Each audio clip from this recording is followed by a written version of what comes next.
Hello बच्चों, आज हम स्टार्ट करने वाले हैं solution chapter. Solution chapter competitive और बोर्ड एग्जाम दोनों के ही पर्पस से काफी इंपॉर्टेंट चैप्टर है।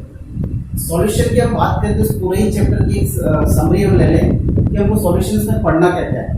तो सॉल्यूशन में हम सबसे पहले पढ़ेंगे कुछ कंसल्टेशन टर्म्स, कॉन्सेंट्रेशन टर्म्स की हम बात करें। इसमें हम molarity, normality, percentage and mole fraction की बात करें।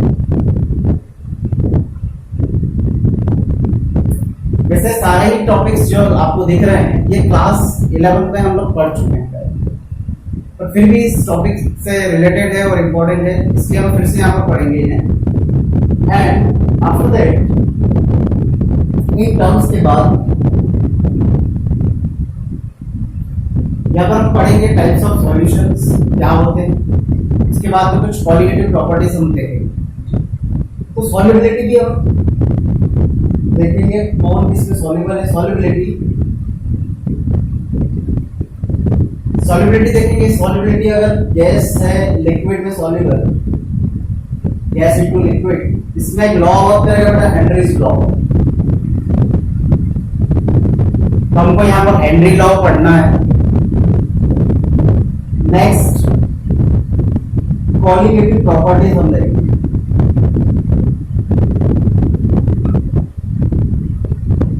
क्वालिटेटिव प्रॉपर्टीज में सबसे पहला हम पढ़ने वाले हैं RLBP, relative lowering vapour pressure. सारी बातें होंगी वेपर प्रेशर की। इसमें हम पढ़ेंगे RLBP, relative lowering vapour pressure. इसमें हम पढ़ेंगे राउल्स लॉ। कौन सा लॉ पढ़ना है? Raoult's law.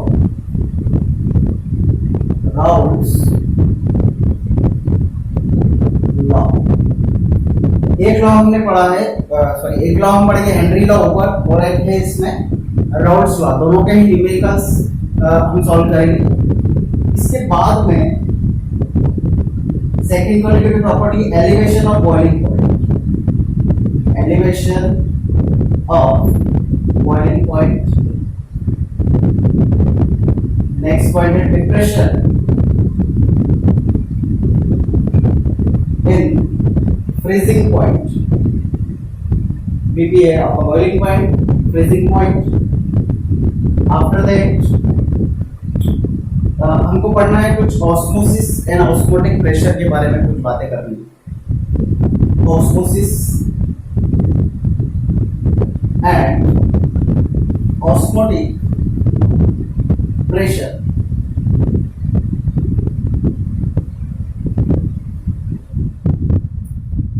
Osmosis and osmotic pressure की बात करना है। और अंटिल लास्ट हम जो पढ़ने वाले हैं टॉपिक वो होगा आपका what of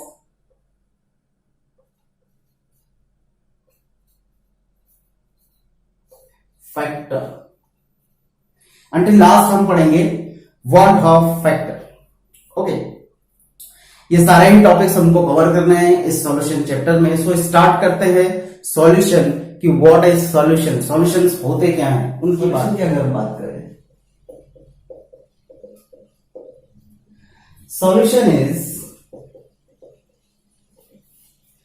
the mixture, the homogeneous mixture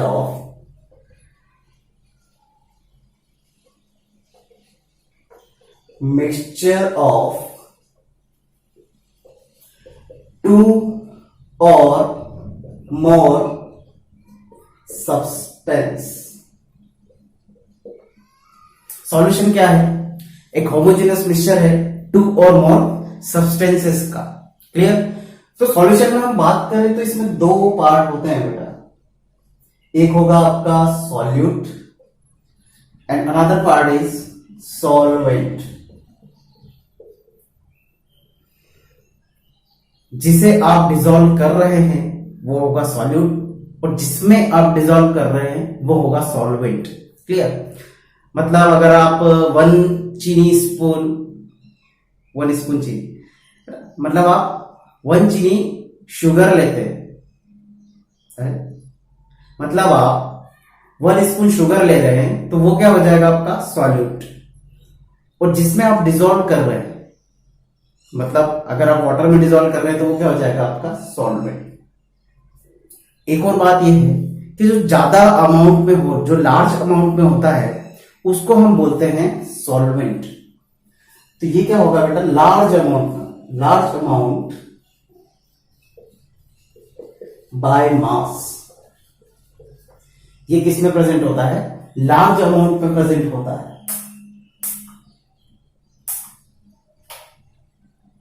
clear.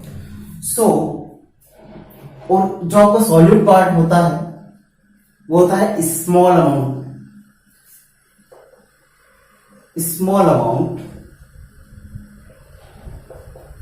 By mass.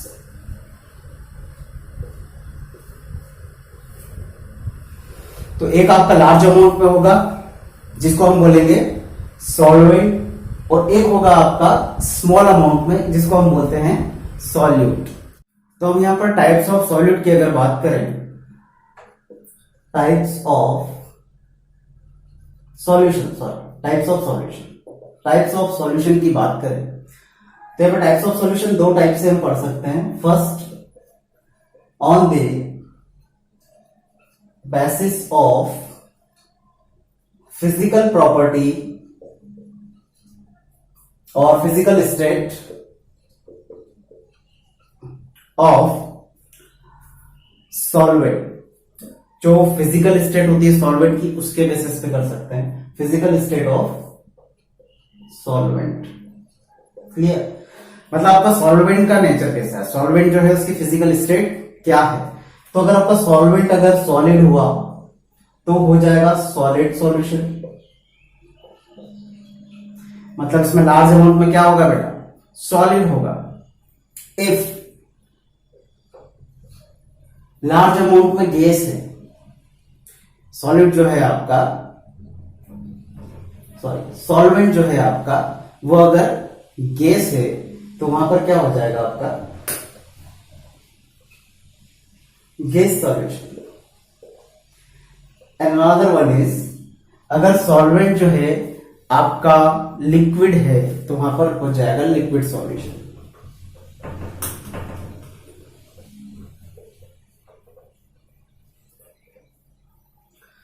तो मेजर अमाउंट किसका है, सॉल्वेंट का। और सॉल्वेंट अगर इन स्टेट्स में मिलता है तो वही सॉल्यूशन बनता है, solid solution, liquid solution, gas solution.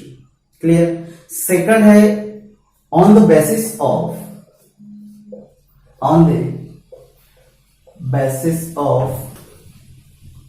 Concentration.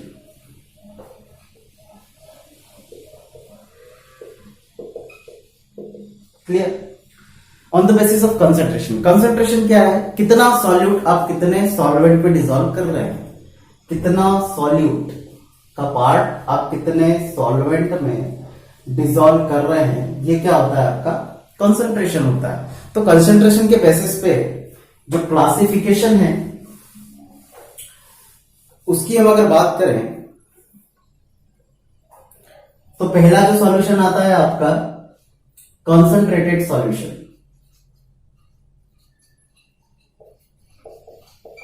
Concentration solution की हम अगर बात करें तो इसमें जो आपका सॉल्यूट का पार्ट है वो ज्यादा होता है सॉल्यूशन में। Clear. So part of solute in large amount in solution. Solution में लार्ज अमाउंट में मिलता है क्या, सॉल्यूट। ऐसा जो सॉल्यूशन बनेगा उसको हम बोलते हैं कंसंट्रेटेड सॉल्यूशन। ऐसा सॉल्यूशन होता है कंसंट्रेटेड सॉल्यूशन। वैसे ही डाइल्यूट सॉल्यूशन होगा, जस्ट इसका अपोज बी आपका dilute solution, diluted solution.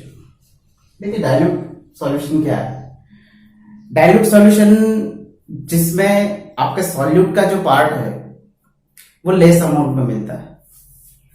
Part of solute dissolving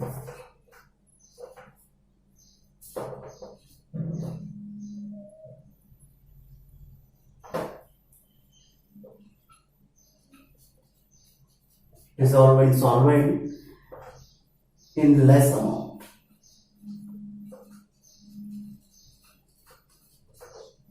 Part of solute dissolve in solvent in less amount. Less amount में जो मिलता है उसको हम क्या बोलेंगे बेटा? Diluted solution. नेक्स्ट टाइप का सॉल्यूशन हमारा आता है सैचुरेटेड और अनसैचुरेटेड सॉल्यूशन। काफी अच्छा सॉल्यूशन है। सैचुरेशन कब आता है सॉल्यूशन में, हम इसकी भी बात करेंगे आगे। चलिए, अनसैचुरेटेड सॉल्यूशन।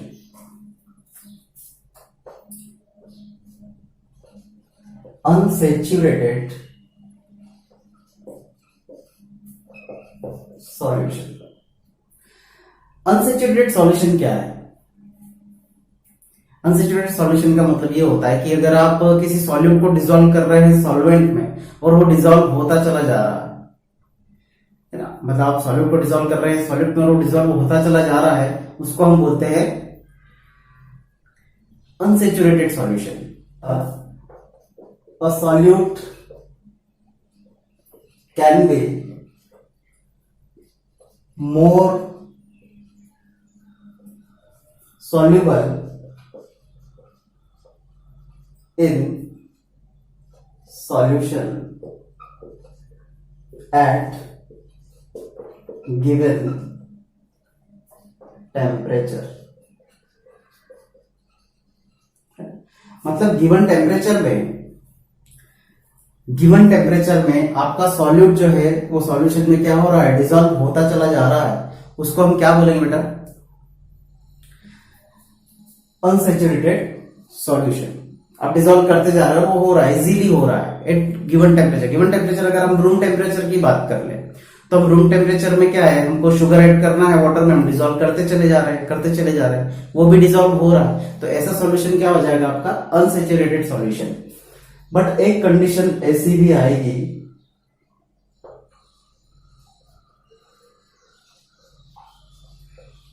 जहां सैचुरेटेड सॉल्यूशन मिलेंगे।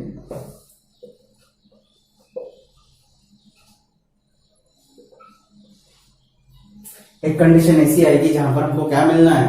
सैचुरेटेड सॉल्यूशन भी मिलेंगे।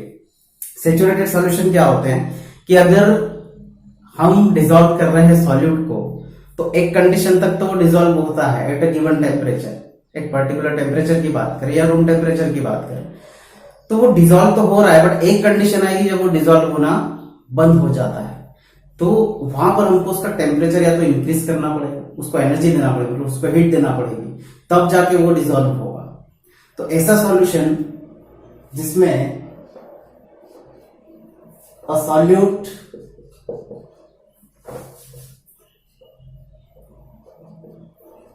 in which a solute cannot be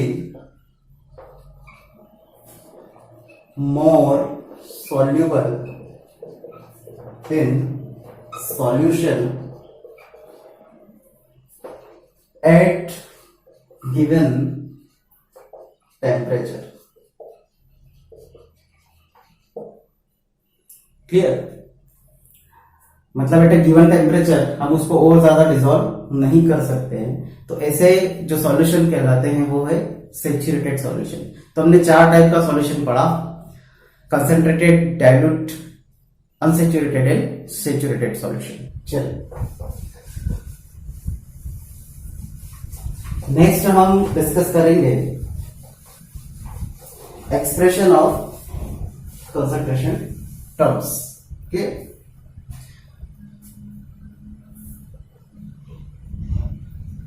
expression for concentration terms. Concentration terms जो होती है उनके लिए कुछ एक्सप्रेशंस हम देते हैं, जैसा मैंने स्टार्टिंग में बताया था आपको। तो सबसे पहले हम डिस्कस करने वाले हैं percentage.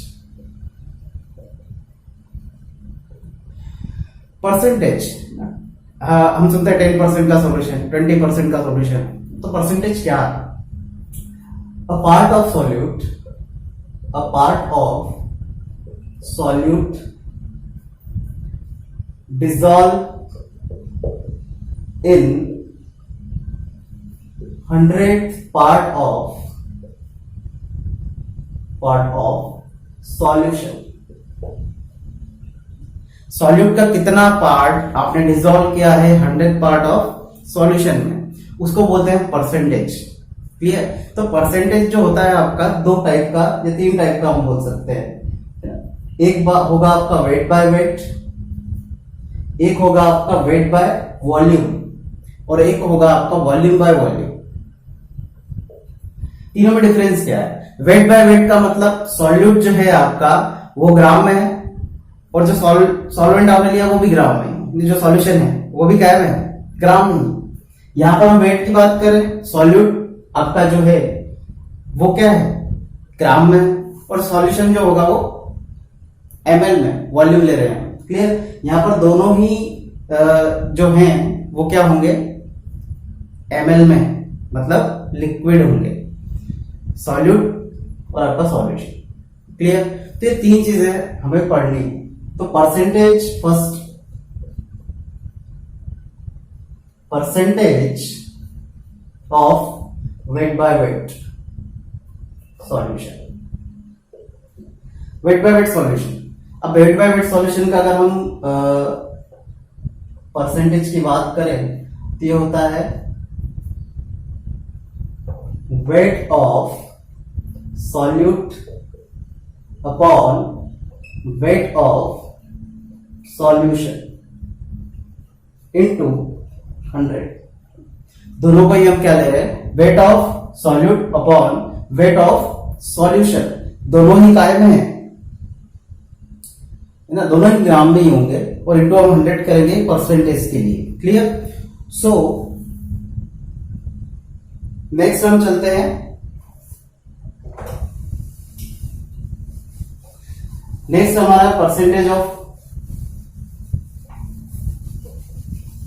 Wait by volume, percentage of weight by volume solution.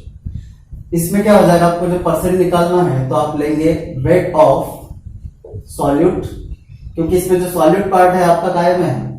Wait में है, ग्राम में होगा, divided by volume of solution. आपका सॉल्यूशन है वो ml में होगा, मतलब कहीं ना कहीं एक वॉल्यूम है, इनटू 100 फॉर परसेंटेज, इनटू करेंगे हम 100 से। ऐसे ही weight by volume by volume का आ जाएगा, तो वो percentage of volume by volume solution, percentage अगर निकालना है तो हम लिखेंगे यहां पर volume of solute divided by volume of solution into 100। Clear? तो ये तीन फॉर्मूलाज है। इसका एक न्यूमेरिकल हम करके देख लेते हैं कि क्या। Question number first, calculate percentage of H2SO4 in solution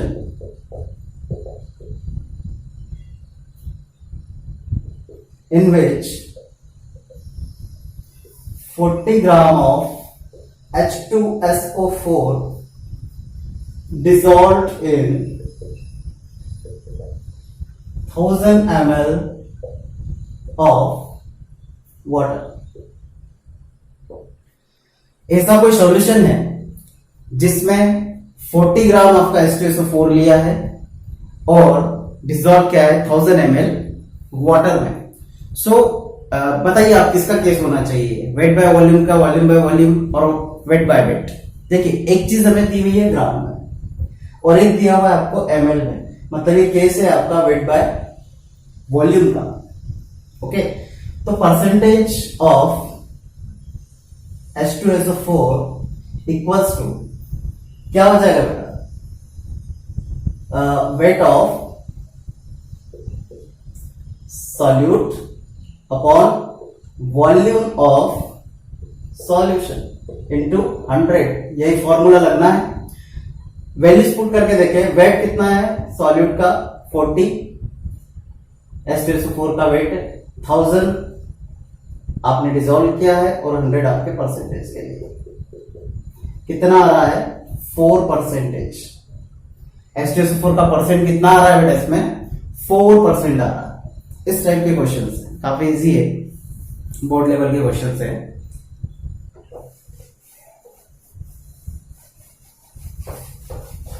एक और क्वेश्चन हम ट्राई करते हैं,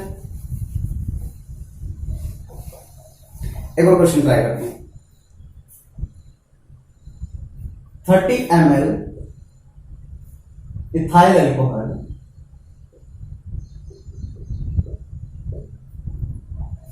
dissolved in